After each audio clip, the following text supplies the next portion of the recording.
Harmony جو ہے وہ پیدا ہی نہیں ہو سکتی، نہ کی جا سکتی ہے، نہ ممکن ایسا ہو سکتا ہے، تو پھر اس طرح اس سے کیسے انکار کیا جا سکتا ہے کہ ہندوستان کے اندر مسلمان جو ایک علیحدہ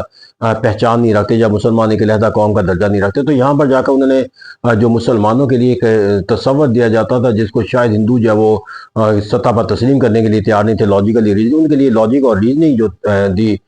وہ ایک بنیادی تصور ہے، جس کو ہم دو قومی نظریے کی بھی ایک عکاسی کہہ سکتے ہیں۔ تو اس طرح کہتے ہیں خطبے کا آغاز وہ اپنے مسلمانوں کے جو ہے وہ علیحدہ کلچر کی جو شناخت ہے اور جو مستقل نوعیت کی شناخت ہے، اس کی بنیاد کے اوپر جا کر جب وہ ہندوؤں کے ساتھ ڈفرینشیٹ کا جو تصور ہے، اس کی اصول پر جو ہے وہ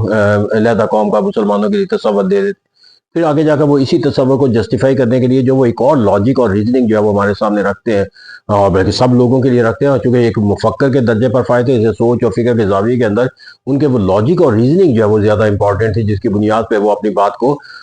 کنوے کرنے کا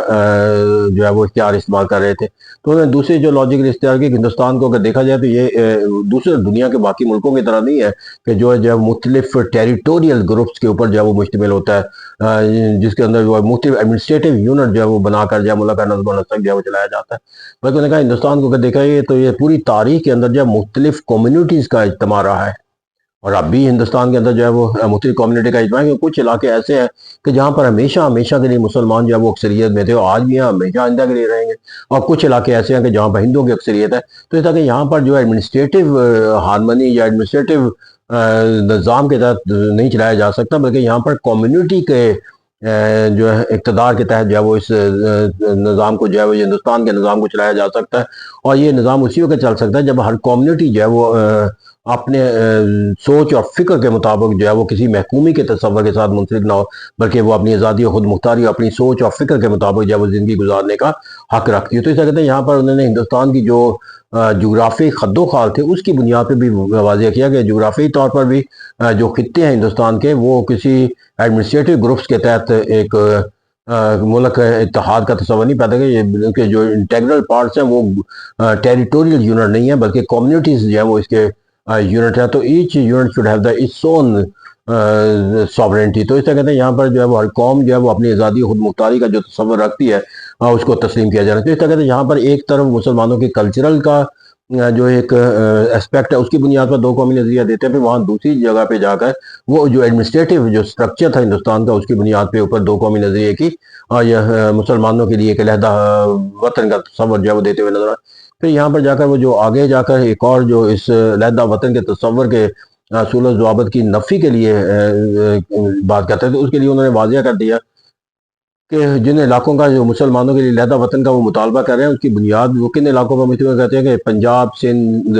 سرحد اور Balochistan should be amalgamated into one state. تو اس طرح کہتے ہیں واضح کر دیا کہ یہ مسلمانوں کے وہ تمام علاقے جہاں مسلمان رہتے ہیں وہ نہیں شامل، بلکہ میجورٹی رول اور دا مائنورٹی کے بھی کانسیپٹ کے مطابق جو ہے جو مسلمانوں کا حق ہے کہ جہاں پر ان کی اکثریت وہاں پر وہ اپنی حکومت قائم کر سکتے ہیں۔ تو اس طرح وہ علاقے جہاں مسلمانوں کی اکثریت ہے، ان علاقوں کو ملا کر جو ہے مسلمانوں کا ایک علیحدہ وطن جو ہے وہ بنا دیا جائے، یا ایک جغرافیکل یونٹ بنا دیا جائے، جہاں پر وہ اپنی سوچ اور فکر کے مطابق اپنی آبادی اور عددی طاقت کے بنیاد کے اوپر جا کر جو ان کا حق بنتا ہے حکومت کرنے کا، وہ اس کو حاصل کر سکے۔ تو اس طرح یہاں پر ان علاقوں کی بھی نشاندہی کر دی کہ جن علاقوں کے بنیاد کے اوپر انہوں نے ایک علیحدہ وطن کا تصور جو ہے وہ تشکیل دیا۔ پھر آگے جا کر جو اس تصور کے دو قومی نظریہ ہو جائے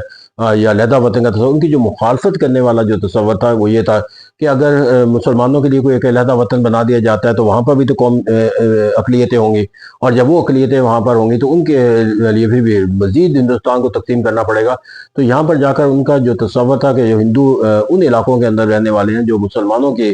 ایک ریاست کا حصہ علاقے قرار پائیں گے، جہاں مسلمانوں کی حکومت ہوگی، تو وہاں کی ہندوؤں کے جو ہے یا دیگر اقلیتوں کو جو ہے وہ اپنے حقوق کے تحفظ کے لیے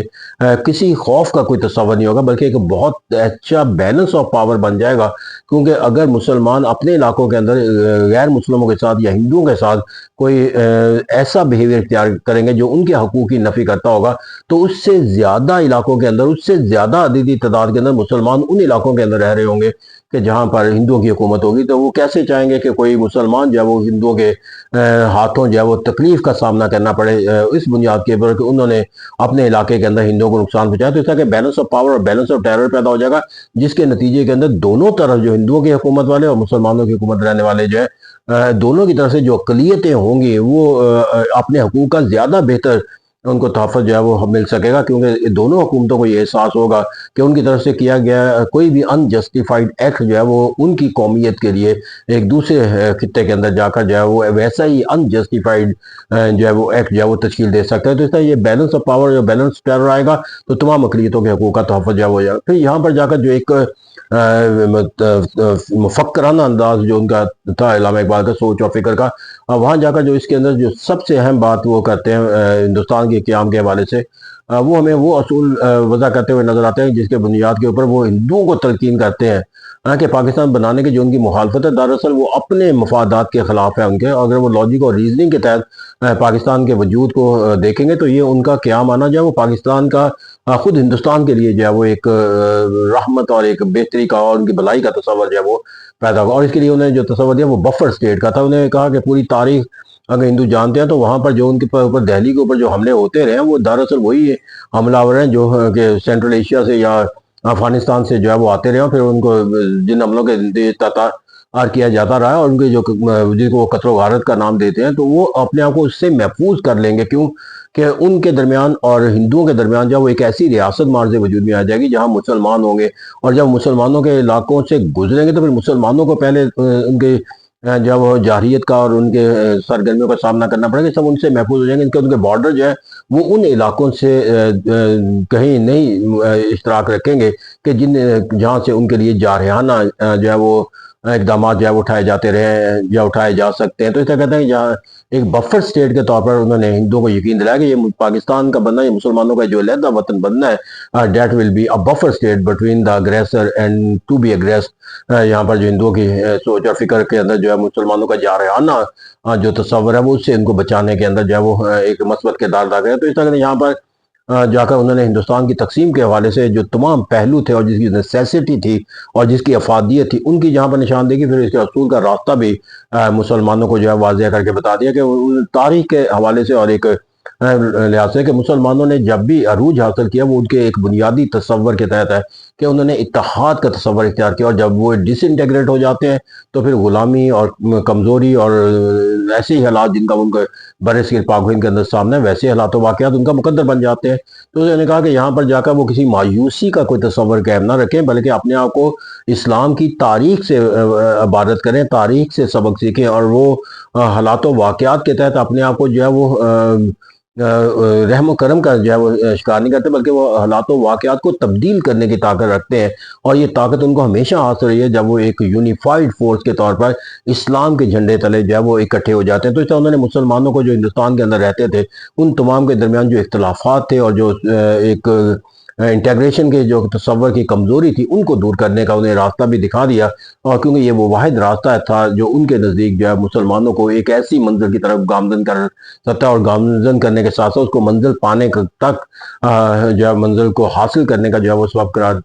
دیا جا سکتا ہے، وہ ان کا باہمی اتحاد ہے۔ تو کہا جا سکتا ہے کہ خطبہ الہ آباد کے بعد مسلمانوں کے اندر جو ایک قوم کا تصور ہے، ایک اتحاد کا تصور ہے، اور جو ایک علیحدہ وطن کا تصور ہے، نہ صرف وہ مستحکم ہوتے ہوئے نظر آتے ہیں بلکہ اس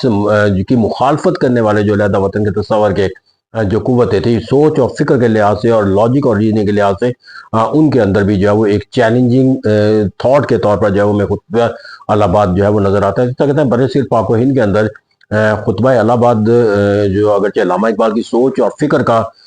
ایک اظہار تھا، اور وہ سوچ اور فکر جو اس زمانے کے حالات و واقعات کے ایک تسلسل کی عکاسی کرتی ہے، لیکن اگر ہم اس کو آج بھی اگر انالیسس کے بنیاد پر دیکھیں تو دراصل یہ وہ سوچ اور فکر تھی کہ جس کو لاجیکلی دیکھا جائے، برصغیر پاک و ہند کے حالات و واقعات کی نظر میں دیکھا جائے، اور سب سے بڑا بات ہے کہ اس کو عملی نتیجے کے اندر دیکھا جائے، تو وہی ہوا جس کا تصور جو ہے وہ میں خطبہ الہ آباد میں دیا تھا کہ نہ ہندو اور مسلمان کبھی اکٹھے رہ سکتے، نہ رہ سکتے، اور پاکستان بنانا جو ہے وہ ایک ناگزیر حقیقت بن کر رہ گیا جس طرح پاکستان 1947 میں مارز وجود میں آیا۔ Thank you very much.